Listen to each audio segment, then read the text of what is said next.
Hello, beautiful people, and welcome to Creative Academy. I am Mija, and I'm based out of Eugene, Oregon. I'm a mixed media artist, and I'm excited to share with you today something called junk drawer assemblage. So this is an activity I like to do to just kind of help me get out of my left brain.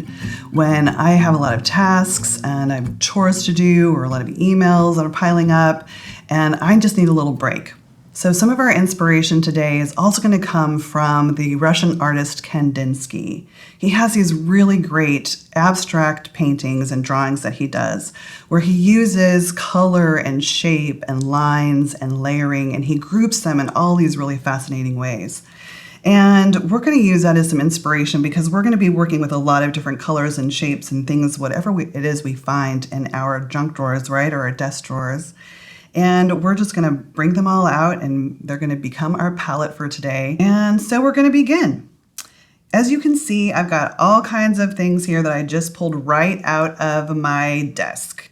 They're random things. What you might find in your desk could be different, but I've got like a thumb drive. I've got binder clips. I've got lots of paper clips, markers, stapler, scissors. I've got a random key that I don't even know what it goes to anymore. And of course, lots of fun Post-it notes. So all of these things are going to be the art materials we use today. And you need this little piece of paper too, and I'll explain why later. But I'm just going to get us started here. We are going to start with, I like to do layering. I really enjoy layering items and seeing what comes up. And if you think back to that Kandinsky style as well, where there's just kind of things, in different colors and shapes going off in different directions, and they're kind of layered on top of each other. And you're just doing it, assembling them in a way that pleases you.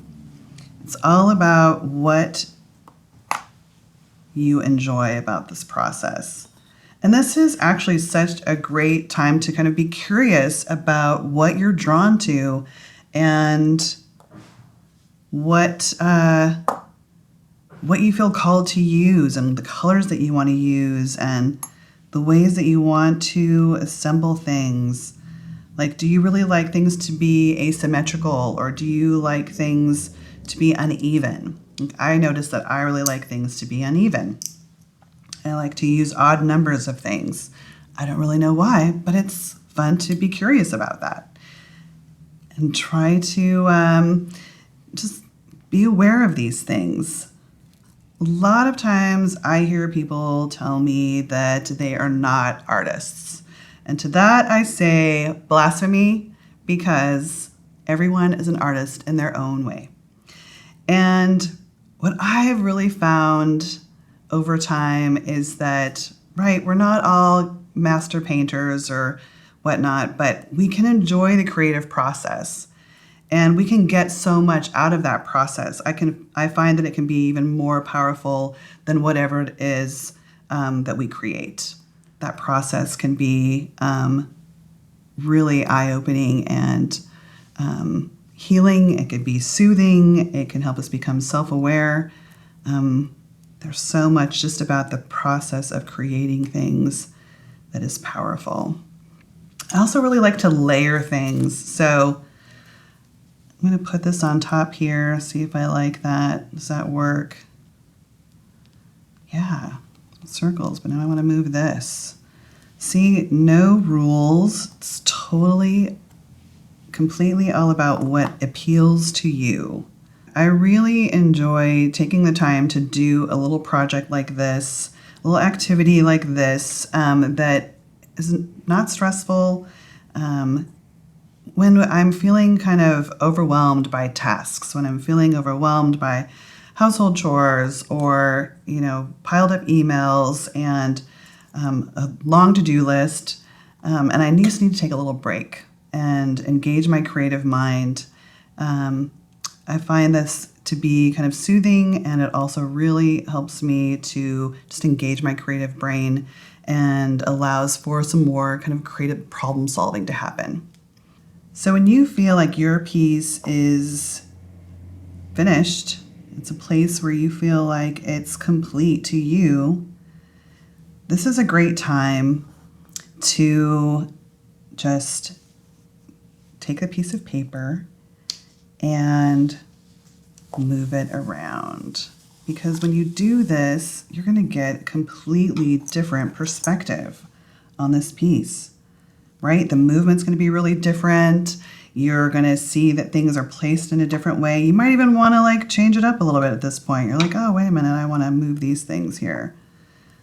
And then just move it again. Now it's completely upside down.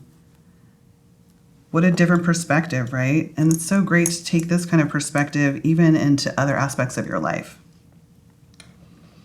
And you'll see things, when you move it around, you see things that you really didn't notice before.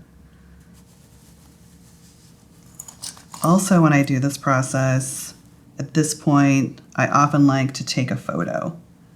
So I'll take a little picture, and that even gives me a completely different perspective when I look at it on the screen, because it's smaller, you see it in a different way, and sometimes I'll look back at those photos later and notice something completely different.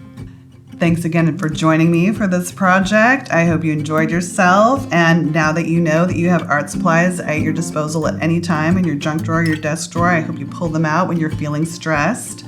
And if you want to learn more about me, you can go to my website, mijamatriz.com, and learn about all the things that I have coming up, like my pop-up gallery coming up, my tours to Oaxaca, and you can also learn more about the work I do at the OSLP Arts and Culture program by going to artsandcultureeugene.org. So I hope you had a great time, and I'll see you next time.